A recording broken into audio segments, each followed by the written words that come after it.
Good morning. Well, it's morning for me. I'm just putting up my latest video. Actually, I'm not going to hit publish yet because I'm still waiting for, remember Lori from the last video where I forgot her? I want her to see the actual mask, this one right here, before I actually give her a chance to view the video. So I want it to be a surprise because she doesn't know that I'm giving it to her. Other than that, yesterday, man, it was so busy I didn't even get a word in. But today is going to be just as busy, but I'm going to take you guys along a little more in depth because it should be kind of interesting. I don't know, maybe. I'm going to work. I haven't gone to work in a long time, probably since I worked for Alex. But today I took a contract to help a guy out with his ceiling, taping his ceiling. So that's what I'm going to be doing today. So follow along. Also, for those of you who may have been concerned, I got Vincent's head back on. So, there's that. Also, I should say, before I go to work, we got 2 new birds. If you follow me on Instagram and watch the stories on Ushitad, then you already know about them. But Henrietta is so jealous of them. But Stony, she doesn't care at all. She's all about having new friends. I just gave him a piece of watermelon. Anyways, off to work. Oh, and by the way, this is not going to be their permanent coop. I just built that out of actually scrap wood just to help them have a run, because we're actually going to build the big coop over there somewhere. Alright, this is the job we're doing. This is Steve. He's my old boss. And he became my friend because I become friends with almost everyone I work with. And anyways, we are doing this basement, just the ceiling, and we're going to skim this wall out for the client. A lot of this ceiling, actually all of it, is done improperly, shall we say. Normally you want to stagger your joints. Also, you usually want to use the longest material that you can. So here I would have used 14s or 16s, but they just used all 8s. Not a big deal, it just creates more work in the taping part, but that's okay. We're also going to be texturing this with a splatter texture. Look, all our boxes got all wet from the rain. Sucks. But anyways, we're going to be doing all of that. We're going to bead all the bulkheads and the beam and stuff. Part of this was already finished by somebody else, and we're just going to do the rest. And see how it goes, I guess. You can see that they started beading here, which is done not how we do it, but that's okay. Also, that's kind of scabby, but we will get over it. This is not the worst we've seen, and it's pretty straightforward still. Basically, I'm going to show you, because there's no real right way to do it. There are wrong ways to do it, but there's several right ways to do it. I'm going to show you how I do it, how we both do it, because I do it the same way as him, how we get around doing cross joints and stuff, right?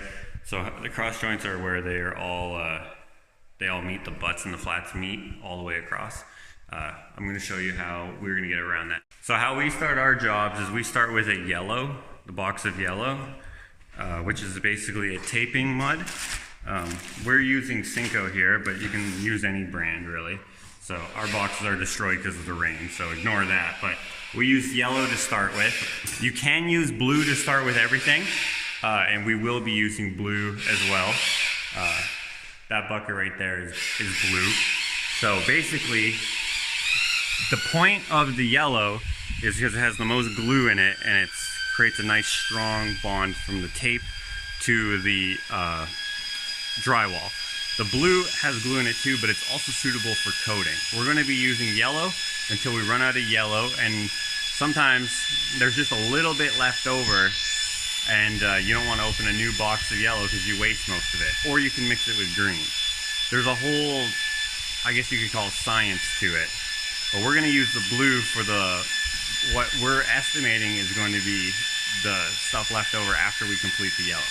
So he's mixing right now for taping. And then as the day goes on, the mud will start getting, it'll start losing its moisture, and then that'll be suitable for the beading. So you kind of just mix it and kind of guess how you're going to use it as you go along. That's what we're doing now. So here's a tip. If you're taking off vents and stuff and you don't have a screwdriver, and the screw is Robertson, so that's a Canadian thing, that's the square screw head. You can take your snips that you'd use for your bead, stick it in the square, and you will be able to rotate the screws out.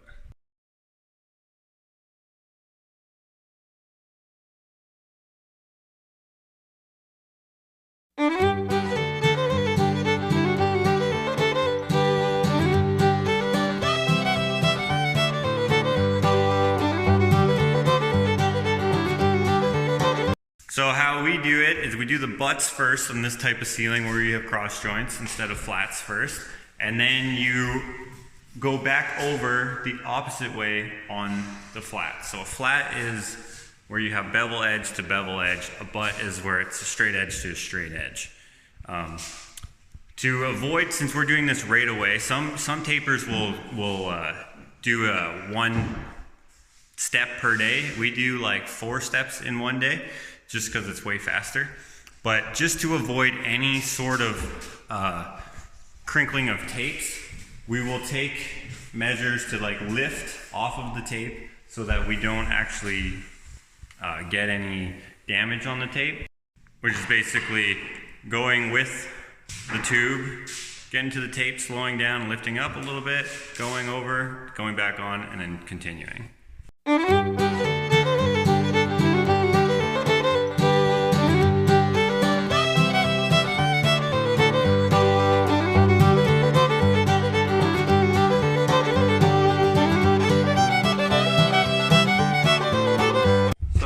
Short tapes like this, well, basically any tape, you kind of want to start in the middle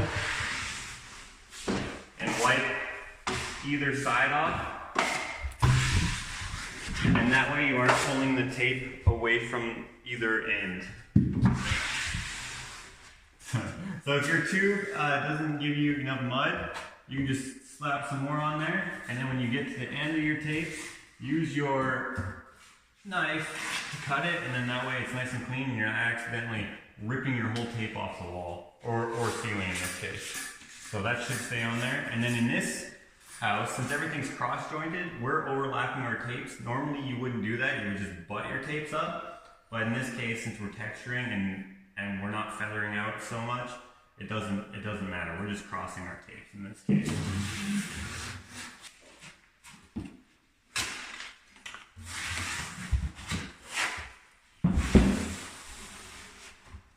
So stuff like this, where you got a flat right beside, I guess another flat, I guess you could call it. It's more so like a butt, I guess. I don't know. What would you call that, Steve? How we have a beveled edge meeting a non-beveled edge. Yeah, it'd still be considered like a butt. Yeah, okay. So when you have 2 butts, I guess, or a flat right next to a butt, or whatever you would call that, you just tape it twice, and then when you coat it, you can treat it as one if they're close enough, but we'll see once the tapes are on. All right, so we got all of the butts and the flats done, and it turned out pretty good. For this type of joints and stuff, you always run into certain issues when it comes down to coating, but usually taping is pretty straightforward. Now we're gonna run angles. We're just waiting for the mud to set up a little bit because these have huge gaps in them.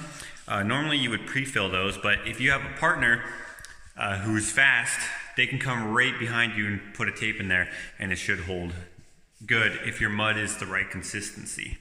So here we have an overlap joint, and then right beside it we have the what you would normally do, where you'd have it just butt up to the other tape. In this case, it doesn't really matter because we're texturing and we have cross joints, so that it'll look not good if we don't texture it. It will look good if you spend enough time on it, but time is money. Anyways, the client has the rest of his house textured, so we're just texturing this. If you're a taper, then you know what I'm talking about. If not, then this is probably useless information unless you're doing your basement. Check it out. He made us a snack platter. I'm not sure what those things are, but I'll probably try one. They smell sweet. Oh, I think this is candy. It's like a licorice. I'm not sure why it goes with this stuff, but it's good. Doesn't bother me one bit. Now we're gonna head off and do the angles. I realize that I'm probably not explaining things good, because when you do this, you kind of just do it, and it's kind of second nature after you've been doing it a while. So there might be like little explanation, words popping up on the screen.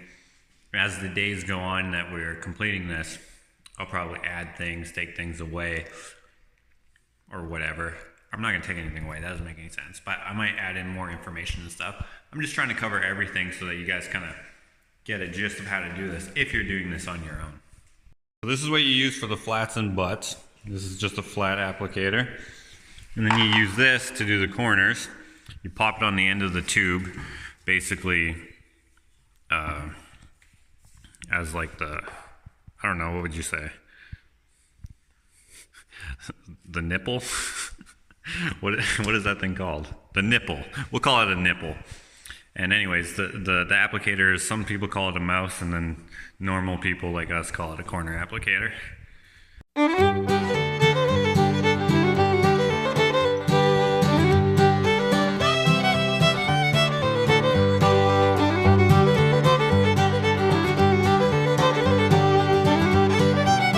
So how you run an angle is first you put the mud on with that thing. Then you go on with what's called a roller, which is this thing. And then you go over top of that with a flusher, which is this thing. Some people skip the roller altogether, but it doesn't come out as nicely, and you have to do more touch-up work at the end, and that's kind of frustrating. So you do it in those 3 steps, and then it's basically done. Then you wipe your 3-way, which is like the corner.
Angles is kind of like a tag team effort. So when one person is doing the applicating, then the next person is putting on the tape, and then once the tape is on, whoever is free does the rolling, and whoever's not rolling then does the flushing. In this case, the ceiling is really high. It's a 9 or 10 foot ceiling, so it kind of hinders that method a little bit because you have to be pushing a baker around unless you have stilts, which we do have stilts. We just didn't bring any because I didn't think about it. Had I thought about it, this would go a lot faster, but it's still going pretty good. I should also say that Steve just brought it up that stilts are not legal in a lot of provinces because the OH&S or whatever, or OSHA if you're from the States, right? They have OSHA, right? Yeah, it's different. It's the same thing, but it's different. I'm not sure what the legal practices of workers' safety or whatever, health and safety is over there. But here, stilts are only legal in Alberta as far as we know. We can still use them here on a job site, but in most places you can't use them because they're dangerous. People are like walking on planks and stuff with them and they fall off and they break their backs or necks or die or whatever. So, but here we can still use them. We just don't have them here right now.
once we have all the angles and flats and butts done, we start doing bead, and bead is basically what goes on the corners.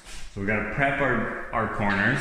We didn't board this, and oftentimes when you don't board your own stuff, you find stuff that you don't expect, which is fully expected. Here we have to cut back a lot of our corners because our bead is not gonna seat nicely on there.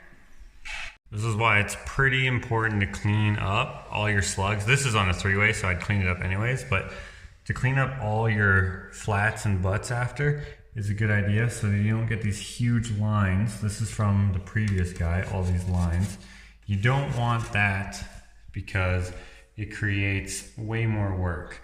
We like to coat ours so that we don't have any rough sanding to do in between coats.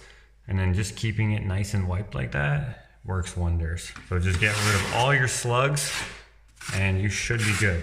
Now keep in mind, we are doing a lot of this with machines, but you can do all of this by hand. But it is advised that you use the machines because it's way, way faster and way easier once you get used to it. So here's another example of some slugs.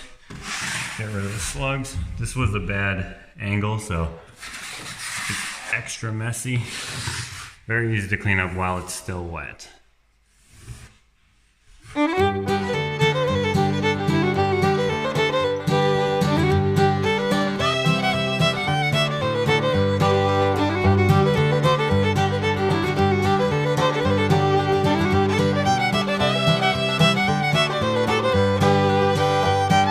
Now, after all the bead is on, which it is, and it's looking pretty decent, how we like to work is we try to get as much done in one day as possible so that we're here for less days. And with weather and rain and stuff stays wet for longer and stuff. So when you have a good day, you want to do it. Lately, it's been raining quite a bit, but he has in-floor heating and stuff here, and it keeps the moisture down. However he has it, I don't know what he has here, but it's good. Our butts are already dry, so we're gonna run our butts. When you have butts like this, basically you run right beside each butt, and then the next day you run down the center while you do your flats. So that's what we're gonna do now, just to save us some time and potentially an extra day of work, depending on the weather, of course. You can see I dropped some in my eye. That sucks. Seems like it wouldn't suck that much because it's just a runny thing, but it's dirt. It's made of gypsum. It does suck. It scratches your eye and all sorts of stuff. Sucks a lot. So this is yellow mixed with some blue. We're gonna save the rest of that blue to coat bead because it's really good to coat bead with blue and yellow. So we don't have any yellow left except for what's already mixed with blue. So we're gonna save that for bead. This we're gonna mix green in there and we're gonna coat, or we're gonna do our first coat or our butt coat, whatever you would call that, with this and green. It's important to not coat with yellow. It's not that important. It just has a lot more shrink to it, so you don't really want to use the yellow by itself to coat. Some people do. Those people are called idiots, and it's not advised. No, I'm just kidding. They're not idiots. Every taper has their own way of doing things, and if it works for them and it looks good in the end, then it's all good. Another trick is to know the consistency that you want your mud to be at. So for taping flats and butts, you want it at a certain consistency. To do angles, you want it at another consistency. And now to do coating, you want it at another consistency. And you kind of just play around with it, and then whatever feels good is usually right.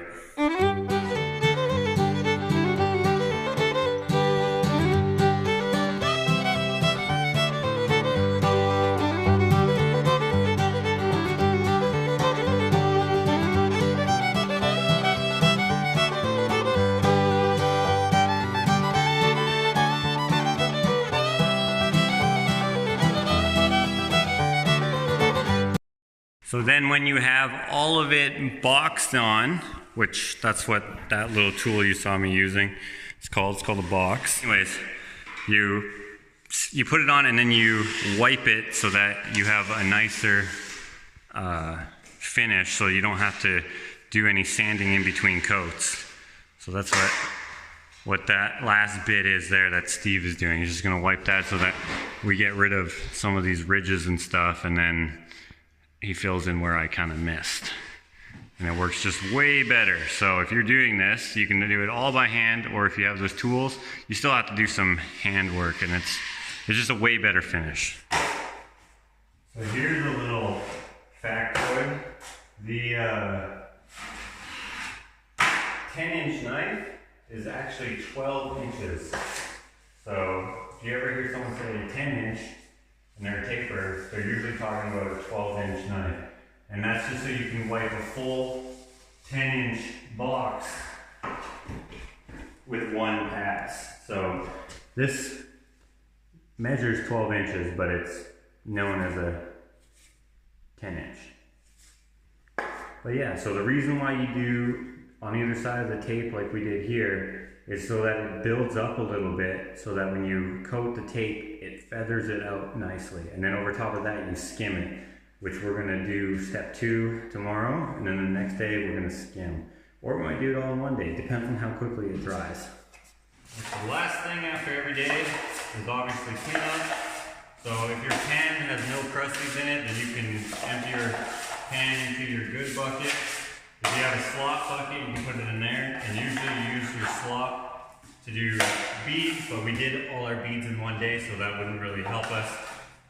If I was working by myself, I would still be a little further behind, and I may even, by the time I'm done, what I'm done now, I'll be able to coat the bead as well, but we finished well before the bead is ready to be coated, so we're not going to do that today. However, if we waited another maybe hour and a half, we could also coat that as well, but we'll get on that tomorrow. We'll probably coat the bead first thing, run angles, and do screws, butts and flats again, and then do bead again if it's ready. It all depends. Taping is kind of a do it as it looks kind of job.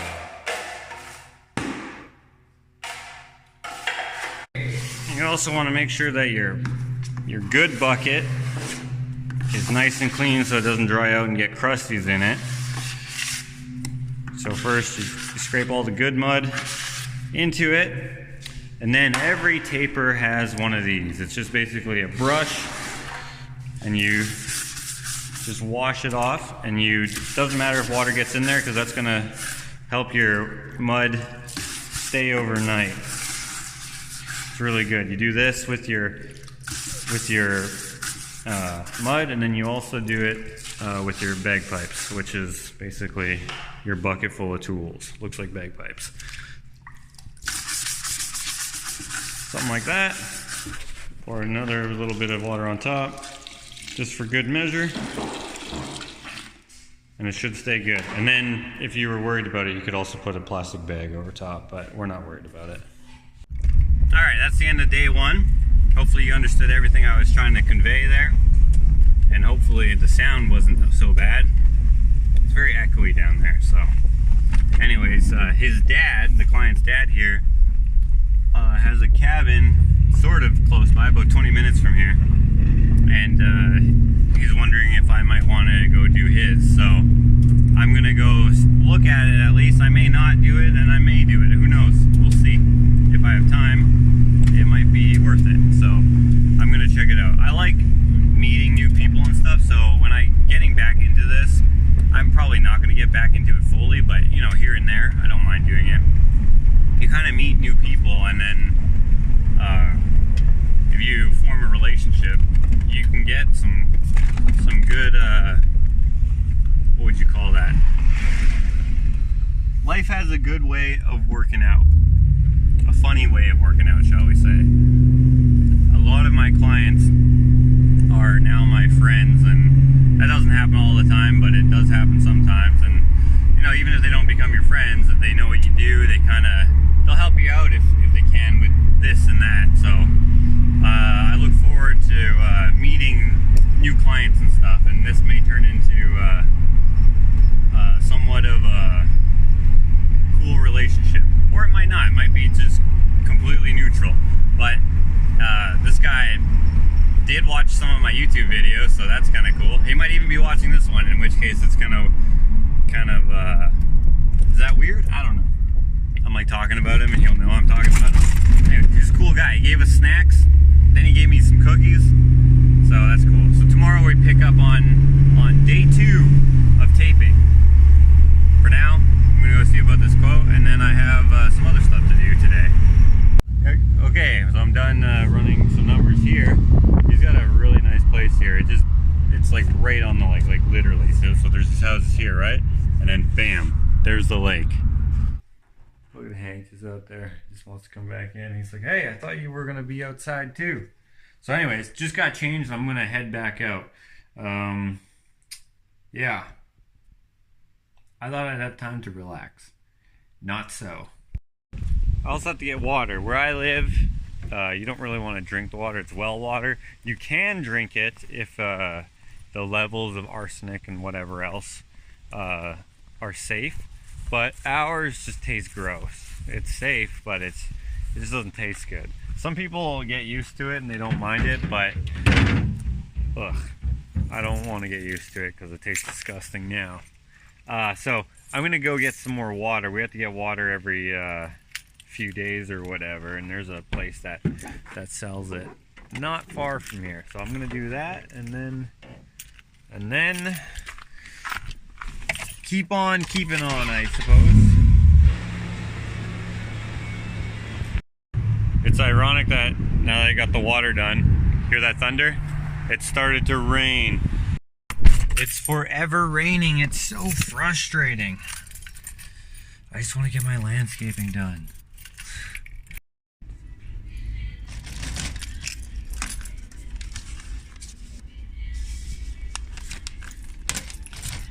These people sent me something, but they didn't want me to know where they live. But they're from New Zealand, I guess. If you want to send me something and see it in a unboxing video, feel free. Don't feel obligated. It's still kind of weird for me to receive that. If you want to send me this crap, not interested. But this, I'm going to save this for an unboxing video. I have a few packages, I'm just waiting for a few more. Just in case there's weird stuff, and I don't want to start a video and then most of it be weird. Because I'm not going to put that in the video probably.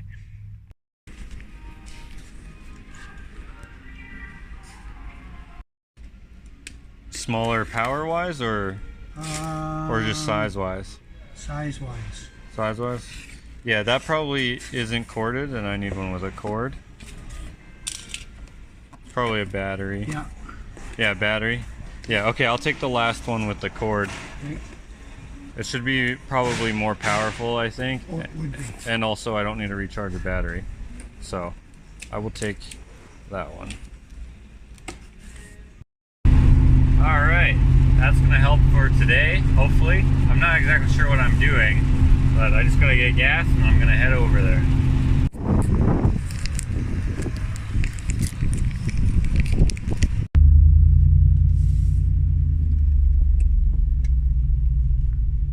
That's cool. So you can probably guess where I'm at now. This is not the neighborhood I was expecting it to be in. But it is so cool that it is here. That is a cool store. Alex just gave me a tour, so I've seen it. Make sure you check out his video. If you don't know me from Alex's, I'll have his stuff in the description. Most of you also know Alex, so most of you already know what this is. That's Alex's new store. I'm going to be helping him kind of add some, what would you call it? Some imagination to the place, kind of make it look a little more creative, while also still holding true to the time it was made, I guess you could say. So it's going to be a cool project. Those people are like, that guy's talking to his phone. Anyways, I'm walking down the street over here because I want to check out this siding on this house, because I want to get this kind of siding on my house. Actually, it's not a house. I thought it was a house from over there. It's actually some sort of business. So right beside my door, I want to get this. It looks like wood, but it's metal. I'm going to get that beside my door. I think that would be a cool accent for the outside of my house, because the rest of it is going to be sort of this color, but not really. And it's going to be that acrylic stucco. I just wanted to see that stuff up close. I'm probably gonna get a different color than that. But anyways, heading back to the store. Might do a couple things to kind of get the work started, I guess. Some of you know, probably a lot of you know, that Alex also went to Nova Scotia somewhere, and a guy down there made some fishing lures for us, including for Roger, so that's kind of cool.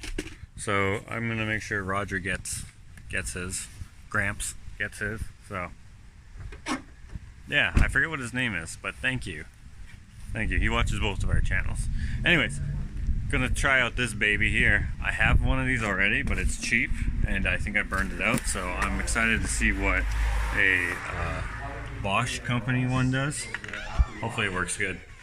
Okay, so I didn't film it, but I just cut this, and it's so clean, and it went through that in like, well, not that it would take long, but literally like 2 seconds. My old one, the other one I have, would have taken like 30 seconds to get through that because it's such a piece. But this thing is so awesome. I'm so glad I got this. Okay, you can see that I screwed up and I drilled a spy hole a little too far that way. I misjudged. Should have been here. But I got it figured, more so. This is not how it's actually going to be, but that's how it's going to be, kind of. There's going to be a whatever you call a diverter here so that the air blows this way, but that's one down. Okay, so the second vent is going right here, same sort of deal, but this one's going into the kick plate because there's these little bin thingies, and I'm gonna show you how amazing this thing is.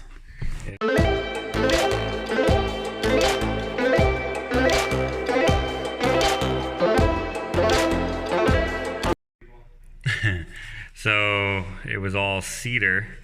It was double layered. I was wondering why it was so hard to get through it. I was like, man, I just told him it was going to go through so easy, but that's because there was 2 pieces, so twice as thick as it was down here. This was super easy, but I love this tool. Anyways, the cedar, when you cut through it, it smells really good. So it smells really good in here right now. Just got to do a little cleanup there. The vent is right over there, so that's going to get a diverter back there, and it's going to come out. Then we're going to put this in the hole. Ta-da!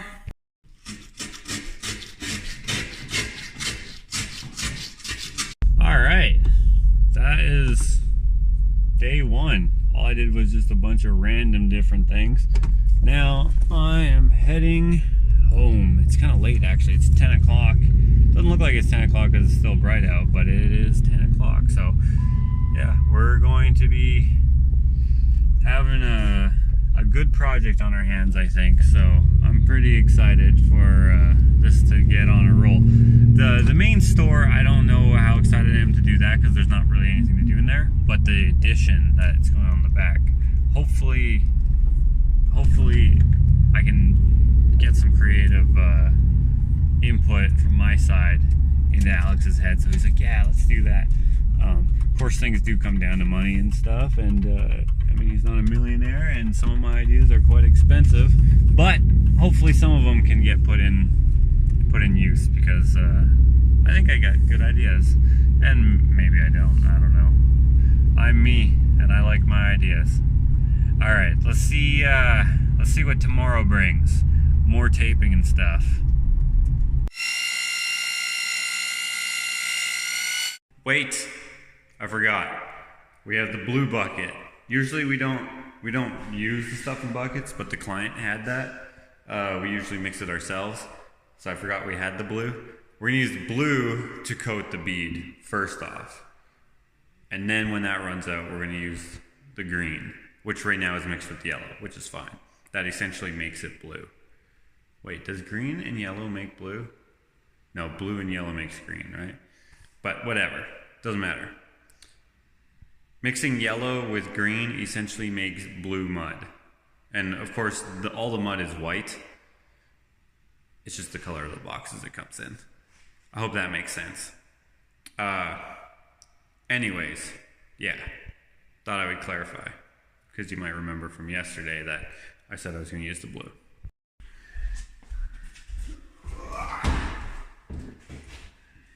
Okay. So you want your mud to be like a thick consistency. I normally put on my first coat of mud with a 6-inch.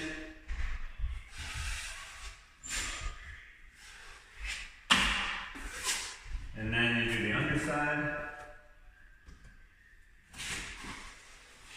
The reason why I put it on with a 6-inch first is because it fills in that gap, which I didn't show you guys. So the gap is basically how you place your bead. You want there to be a little space between the knife and the wall at the corner of your bead. And then with the 6-inch, you kind of fill that gap, and then on your second coat, you start using your 10-inch, and you can do that once or twice, depends on how the mud is behaving. And then if it's good, then you're ready to sand. I often put a third coat on there, just a skim coat, just to make it a little nicer. Since there's 2 of us, it makes the work cut in half. So Steve's gonna be running our butts while I do the bead. And I just wanna say, when it comes to things like this, I do use a 10-inch instead of a 6-inch because it doesn't make sense just to do it twice. So since the 10-inch will fit across, I will do the whole thing. But I usually run a 6-inch on bigger faces like that. On the underside, I will also use a 10-inch.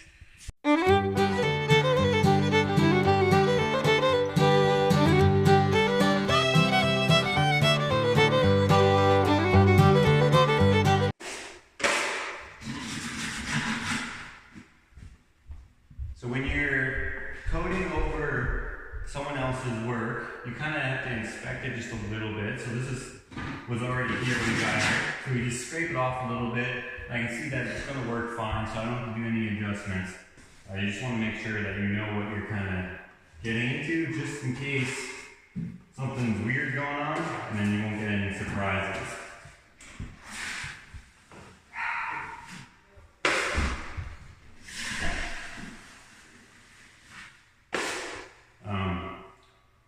I'm dragging some dried mud through here, which is kind of annoying. So you want to pick that out as you go, and that way you won't continue to have a problem with it.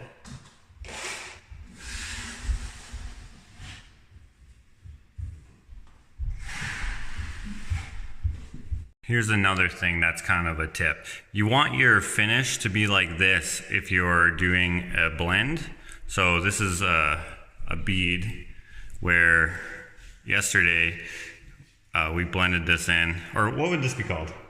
A blend? Yeah, just I don't know. It's just a coat for where 2 pieces of bead. Yeah. So where the bead mixes, and it's not just for this, but also for like stuff like this. So you can see how this is all chunky and stuff. That all has to be sanded or scraped. Same with this. This was done by someone else. So to do over top of that is kind of frustrating. You want to go nice and smooth so that you don't have to sand or scrape anything when you do your second coat. So don't do it like this, because all that will get trailed into your mud and make little marks like this, which suck. You want it to be like this, so it's nice and smooth like this, which is really good. One thing you can do with stuff like this and this, if you have time and you don't want to scrape or sand it or whatever, you can just put a thin layer of mud on it. All that moisture in the new mud will go into the old mud, and then you should be able to scrape it all off nice and smooth, and you won't have anything jagged. Neat. And so that when you go to do your actual coat, your knife won't jump when it gets to that point. It will just go right over top of it, nice and smooth. Yeah. You got a whole bunch of crap in your mud under here, eh? Oh, fantastic. Just what I told them not to do. Oh, I forgot to wipe this corner yesterday. Damn it. Okay, so back on the box, I guess. Did you get that bedroom? Did I what? Did you get the bedroom? The bead in the bedroom, yeah. Oh, okay. I did the bottom of the orientation. Oh, nice. There's only one little bit of bead in there, right? Just that thing sticking out the wall. That little box thing. Yeah. Nothing in the bathroom, right? No, the bathroom's already done. We're just texturing it.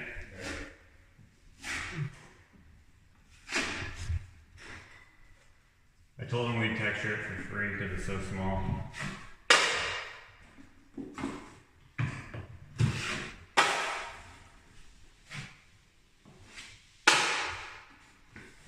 So Steve pointed out that I got all this crap in my mud under here, which I didn't see. This is the underside of the bead. So just before that sets up, I want to take that out so that tomorrow when I do another coat, it won't drag through the new mud. All that stuff will just keep going and compounding, and you want to solve that problem before it gets worse. It's not the end of the world. Any good taper will be able to get around that anyways, but the sooner you get rid of the problem, the easier it is. So that's that same corner from before. You can't even see where it was. There's no ridge or anything. So that's why you want it to be nice and smooth. Over here, I don't know if it translates on camera, but you can see those ridges. So that needs another little bit of love, whereas this is good.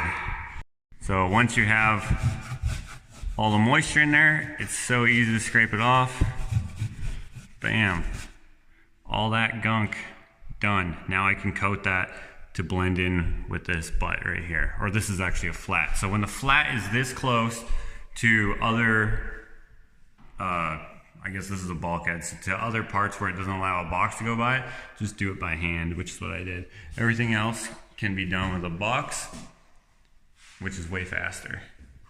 All right, and then once all the bead is done, which it is done, you want to make sure that your hair doesn't look stupid. And then you mix your mud again so that it's the right consistency for the next step, which is we're doing flats in the box. So you want it to be thin enough that it glides, but not so thin that it falls off the ceiling. But before that, you take a little snack break because the guy you're working for is awesome and he gives you crackers and cheese and some sort of sausage that tastes delicious.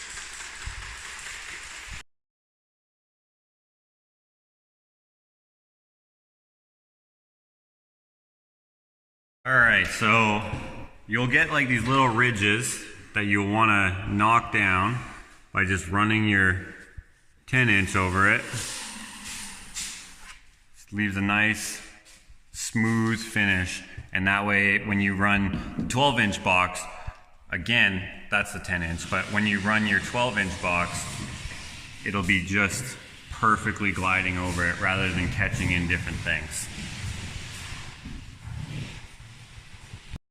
Oftentimes, but not always, I should say sometimes, but not always, you'll get a perfectly nice smooth one where all you'll have to do is clean up the edge. So you just put a little mud on your knife and you sweep it back the opposite way.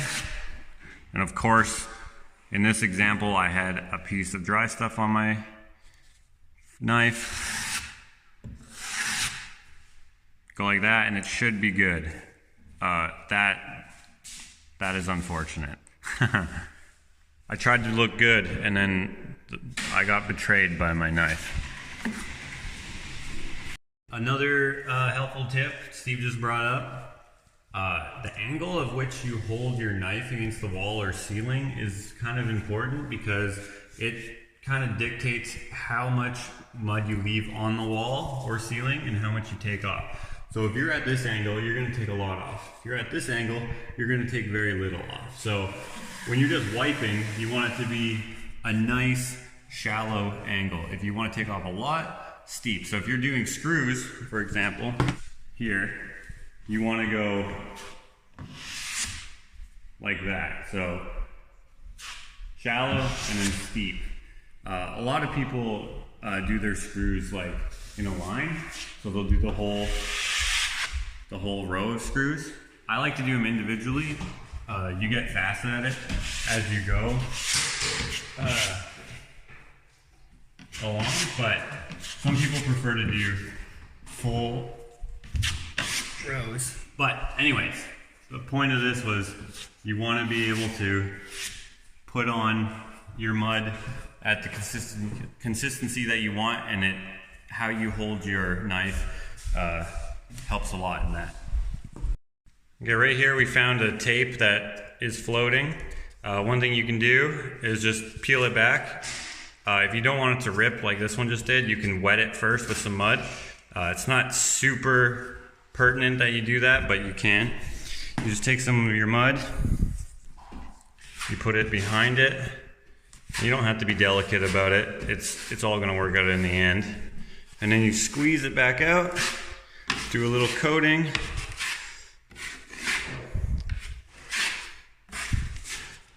If this was done by me, it wouldn't have all these ridges in it, so it would be much easier to get it smooth, but once you get it smooth, it's ready to go onto the drying stage, and then what we're gonna do is we're gonna sand all this, just rough sand it, and then we're gonna coat it again.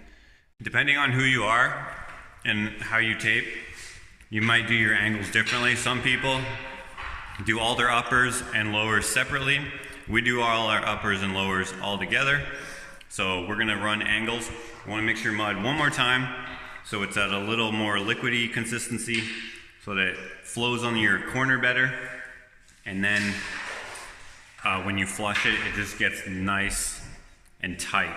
And how we do it, some people just do it with one flusher, but we have two sizes of flushers. This one you want to use your biggest flusher because this is the final coat, or sometimes it's necessary to do a skim, but in this case it won't be necessary. Everything is nice and tight.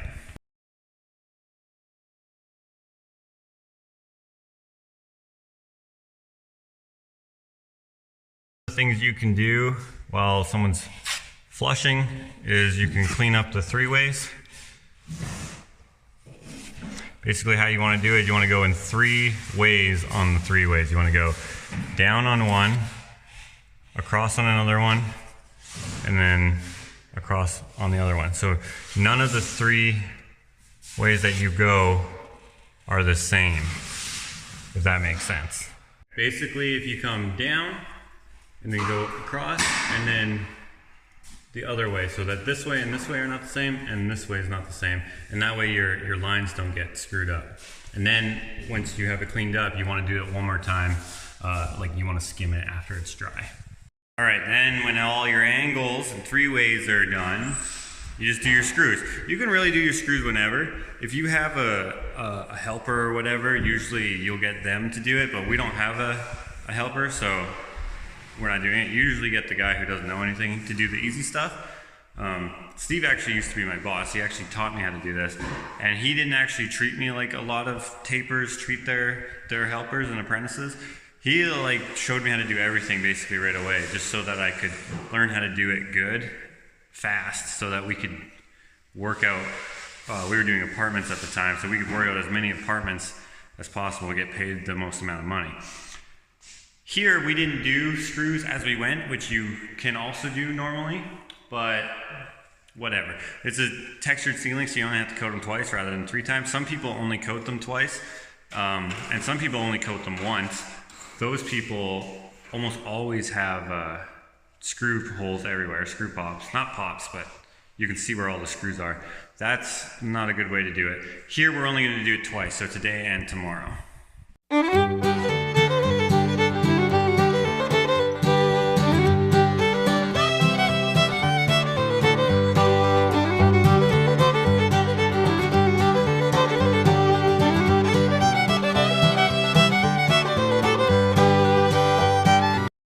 Then once you have all the screws done, you're basically done. We checked to see if we could do bead again. This is way too wet. You see how it looks kind of yellowy gray? Maybe not. It doesn't really show up in camera, but it's like got a wet kind of consistency to it. Same as that. See how it's like that? You want it to be white, like you want it to be white like this, not gray like that. So that is very gray, yellowy colored, so we can't do bead again. If we did that, it would cottage cheese off of it. It's kind of hard to explain, but it looks like cottage cheese when you like pull fresh mud on top of tacky mud. Doesn't look good. and then you just have to start over basically. So tomorrow we're gonna do bead in 3 ways and skims where we need skims, and then we are ready to sand. All right, so it's gonna rain again. Apparently it's gonna thunderstorm. That really sucks. I was thinking about building the chicken coop, going to go get materials for that, but it's not gonna work. I have to do as much work out here as I can before it does that. So obviously I've been doing my driveway here and there as I can. Over there I have a pile of gravel which was left here by the previous owner, and I've used most of it. I want to keep the rest of it over there because it's basically at ground level now. Now I'm taking out this. If you follow my Instagram, this flower bed is already in your head. You already know about the flower bed. It's like a rock garden that had flowers in it at some point. Anyways, it's been grown over with weeds and stuff. I'm taking all the rocks out of it, which is basically this crush, and I'm throwing it into the driveway in the potholes. May as well use the rocks somewhere. We're gonna just plant grass over here, and we might do a flower bed, something creative for a flower bed maybe for next year, but this year we're just getting this back up to par. We also have to take down that deck, and what we're going to do, we're thinking about maybe doing the skid steering behind the shop ourselves rather than hire someone. We're just gonna rent a skid steer and do all that. We're gonna get the good earth from behind there and put it underneath where the deck is to slope and grade that, because the way it grades, all the water just runs down and then it goes into the basement. If you followed me for a while, then you know about that issue. We want to create a I don't know what you call it. We don't want that to happen anymore. Another thing I have to get is the skylight, so I'll probably do that shortly. We're also getting quotes for fascia, soffit, and eaves trough. If I could do the eaves troughs myself, if I have one of those machines, I think that would be really cool. I really wanted copper, but they don't do copper anymore here, so they don't do the imitation copper. They do the real copper, but I don't want that tarnish. I don't think the tarnishing that happens is worth the money to pay for real copper. So I was gonna get the fake stuff. Not gonna work. Doesn't matter. Right now, focusing on this because it's something that I can do right now. So I'm gonna dig all these rocks out of here, throw it in the driveway. Just digging rocks and UPS shows up. I wonder what they brought. It's my sink. Thanks, UPS. So that's nice. I'll finally have my bathroom. I'll be able to use it here right away. I get Rory to install that. It's gonna be a weird install. Like, that's a vessel sink, so it sits on top of my vanity, and if you remember, it's that desk. So yeah, we're gonna get that. We got a kitchen faucet for it so that it can come over. I hate when you have a faucet that doesn't breach the vessel sink and it looks stupid. The tabs you have to reach behind. What you normally do is you put the faucet in the wall, but we don't have that option because it's an outside wall. So here we have a kitchen faucet. It should work, and it matches the rest. We already bought a bathroom faucet for it, but we weren't sure what kind of sink we were gonna get. We were gonna get a regular vanity, and now we did this. I'm always changing my mind, so gotta call Rory now. Got basically the whole outer rim, so now I'm going to take this and throw it in that puddle right there, I think.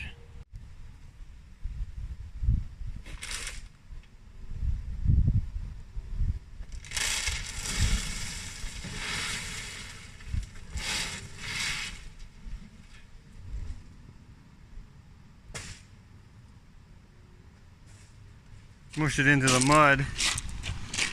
Since it's got this crush, it kind of is all jaggedy and stuff. Kind of works to our benefit. We did it there. That was actually very deep right here. But now that we put a lot of rocks in there, it's pretty good. So we got this in here. This will help with keeping the water out of here because it'll all be level. Except for we have a lot more to put in there and we don't have a lot more rocks. Just gonna do the middle section Now, I still got to put all in here, all there. Yeah, lots to do. This is all the middle section that still has some rocks. It's not as deep as the outer rim because of, I don't know why, they had plants and stuff, whatever, but all the rocks are out of there basically. Here there's still a little bit. Alright, I think I got it all. I mean, I got most of it. I mean, there's this rock right here, and this rock right here, and this rock right here. There's always more the more you look, but I got the bulk of it. This is all I got from the middle. A lot of it, the plastic is like right at the top, so you know there's no rocks there. So, yeah. I'm gonna go dump this in that same puddle.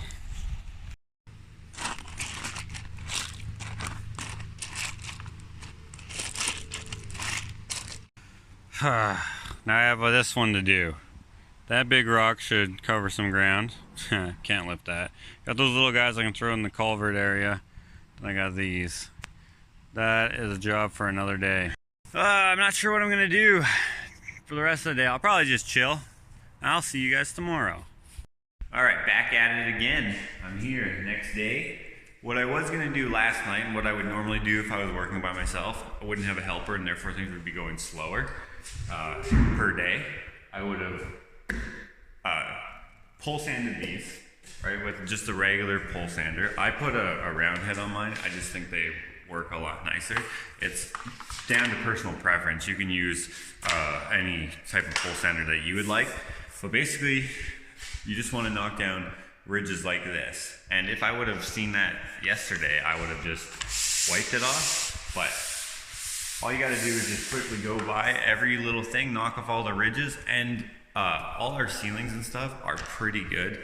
There's very little we have to do on there, so I'm just gonna wipe it very quickly with this, and it'll be good.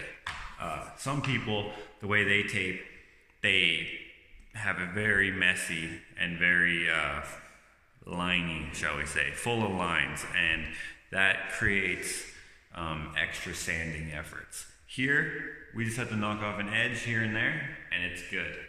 Then we can get on to second coating everything. This is a textured ceiling, so you only need 2 coats, and sometimes you need a skim depending on what kind of texture you're using. We don't have to do that in this case. This is gonna be a very quick sand out job, except for the walls. So the walls were started by someone else, not very well. We feathered them out quite a bit, so they're actually pretty good. We'll probably not run into any issues with that because of we did the final coat, and we may do, depending on how it rough sands out, we may do a skim coat, but it's probably not needed. Taping a lot of the time is not down to an exact science. You kind of just see what it looks like and then use your I guess discretion on what you should do next or what is needed or not needed, stuff like that. In this case, a lot of the sins are going to be masked by texture on the ceiling. The walls, it's going to look good. So here's an example of where I forgot to wipe this chunky stuff. So I gave it a little rough sand, but that obviously didn't take it off. I need to put a little more effort into that. And I also forgot to wipe that 3-way. So yesterday I was explaining, or Steve had brought it up, but I explained it, that if you just put a little wet mud on there, the moisture from the wet mud will soak into that. You'll be able to scrape it off or wipe it off or whatever. So I'm gonna do that with these 2 spots to solve that issue. I don't know why I forgot to do that, but I just did. I guess because we didn't initially tape this corner here, so it just wasn't in my mind. But this will solve that problem. All right, so on all the beads and stuff, we're going to run a 10-inch all the way around it, or a 12-inch knife, right there. And those should be close to done. If not done, then we're gonna run the ceiling.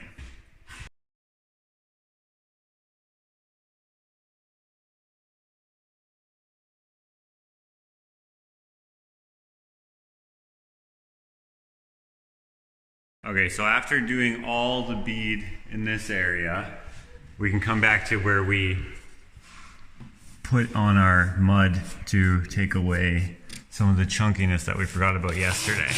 And it comes off so super easily because it's got that moisture in there and it comes off just like just tacked up mud. And then that actually just needs a skim and it's good. Done.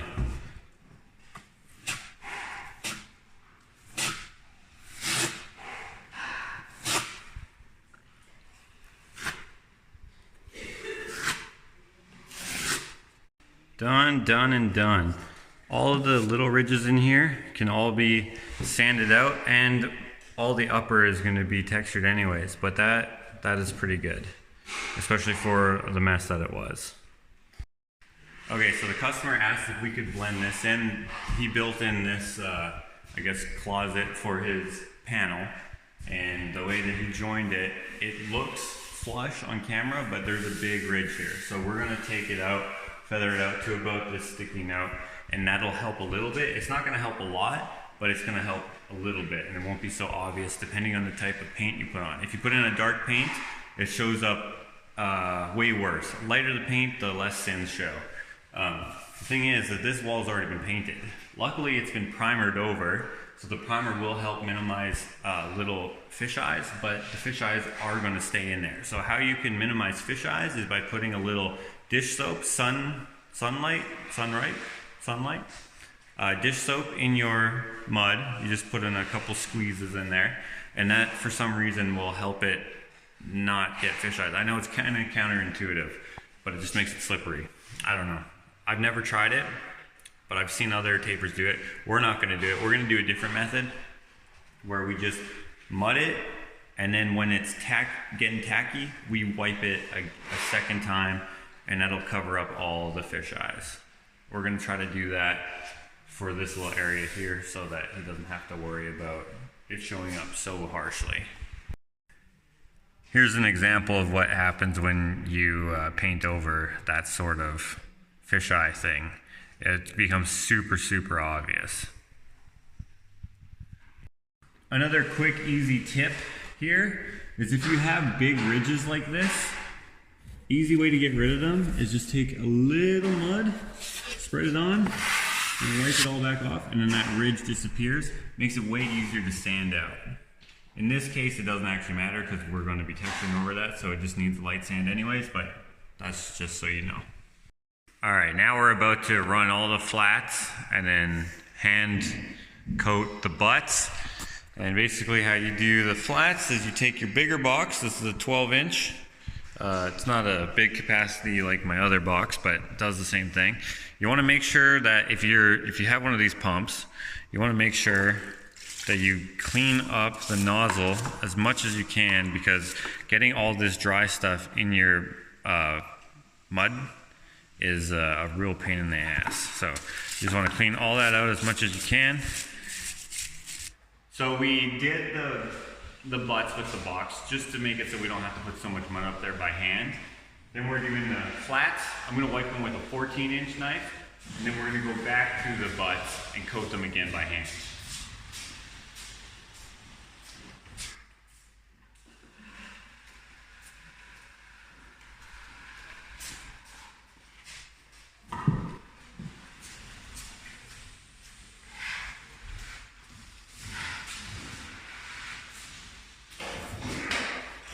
So when you're wiping your flats, usually you wipe every butt, but when you're wiping your flats, sometimes you actually don't have to wipe them at all, depending on how clean the box runs them. Here, and almost always, you have to wipe the front and back of your flat, because that's where you start and end, and it looks messed up. So you would always do that. And then you kind of use your judgment. Like right here, you would do it, and then over here you would do it. But a lot of the way, it's actually perfectly fine. And then here, where we ran out of the mud, we will just do that kind of by hand. So you kind of just use your discretion at stuff like this. Another quick, easy tip is when you're wiping your final coat of flats, you want your ridge to end where you're already going to do other work. So here we have our cross joint, right? So this is not typical, but in this case it is. When we clean up this butt by hand, which looks bad right now, that ridge that we brought in from our flat, from bringing it over, is all going to get fixed when we fix this butt. So these little trails and stuff, these ridges and stuff, they won't matter because they're in the butt and we're gonna clean up the butt after.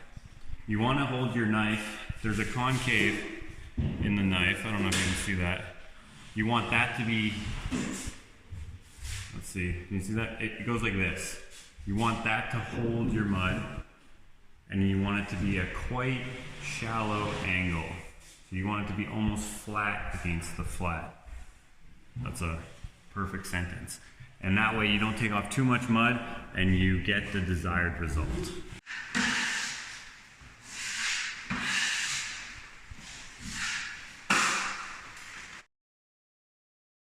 All right, here's another quick little tip. So as I was saying before, your knife has like this little concave in there. I know it's kind of hard to see on the screen, but it goes like this, basically. So you want it to be convex at your work surface for this particular, I guess you could call it a tip, particular instruction, I don't know. If you have it convex to your work, it helps keep the corner of the knife out of the rest of the work. And then when you go over to do your second pass, there's no line in your work, and it just helps keep it way cleaner and a way nicer finish. So again, if you have it convex to your work instead of concave to your work, yeah, you still want to have a shallow angle, and then it just works so much. I mean, in my experience, it works a lot nicer, and it leaves a nicer finish. Now that goes for mostly your feathering work. You don't necessarily want to do that with everything, because then you just got these huge buildups on the edges, and then you have a very shallow mud in the center. This is mostly for when you're feathering out. And butts are almost always feathered out quite a bit wider than your flats. One thing that you may notice if you buy a knife like this, like such as this 10-inch, which is actually 12 inches, or a 14-inch, which actually is 14 inches, you make sure that you're steady on your ladder. That's another quick tip. You will notice that there is probably no concave or like bend in the knife. That's especially if you're getting it from like Home Depot or Rona or Lowe's or someplace like that. Their knives are actually kind of crappy, except for their 6 inches. 6 inches are always, I don't know, they always seem to be the same. But if you get it from an actual drywall place, oftentimes there is the bend in it, but you will probably still have to put in the bend as you want it to be, because again, everyone is kind of a little bit different. And basically how you do that, you just grab the two edges or ends or whatever, and you just give it just a little bend. Okay, so this is a pretty messy job, right? You get mud everywhere, all on the floor and on the walls, and then you have to do cleanup. To minimize that, when you're loading your knife for walls or ceiling, but especially ceiling, you want to kind of take a little mud off the corners, and that way when you put it on the ceiling, you get very little mud coming off and dripping down onto the floor. It helps save time in cleaning and headache, I guess, and then the client is not like, oh man, look at this mess, because even though you tell your client that it's a messy job, they get it until they see it, and then they're like, ooh, yeah, this is really messy. Are you guys gonna clean it up, right? To try to avoid as much mess as you can kind of do that. Then once you have it up there, turn your knife upside down. Then your feathering looks fantastic because you didn't have the two edges making lines in your work.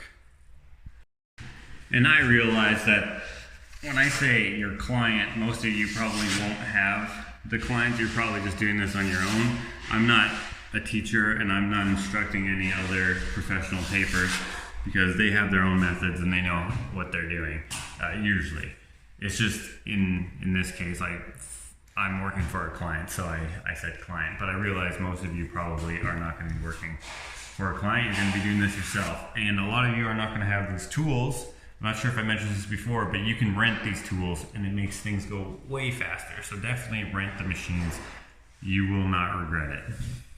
Another tip, Steve's bringing me fresh mud. You want to freshen up your mud every so often so that it doesn't get so, I don't know, losing its moisture. I don't know what that's called, but it gets kind of, solidified. You don't want it to be so solidified. You want to keep it nice and liquidy so that it's easy to wipe on and off the wall.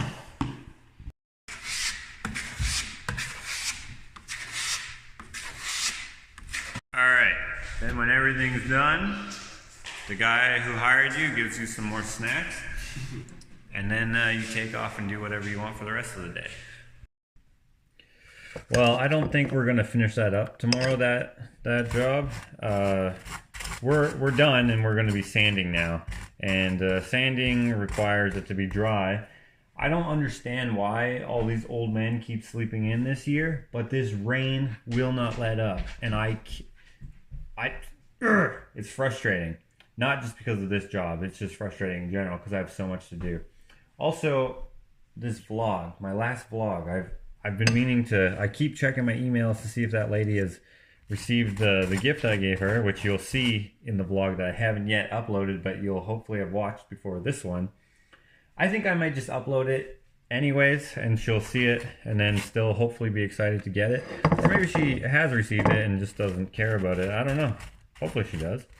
So I'm probably just going to upload that. But yeah, I'm just making toast. After I'm done the toast, I'm going to go... My sister is visiting from Arizona, so oh yeah, I have a sister, so I'm going to go see her now.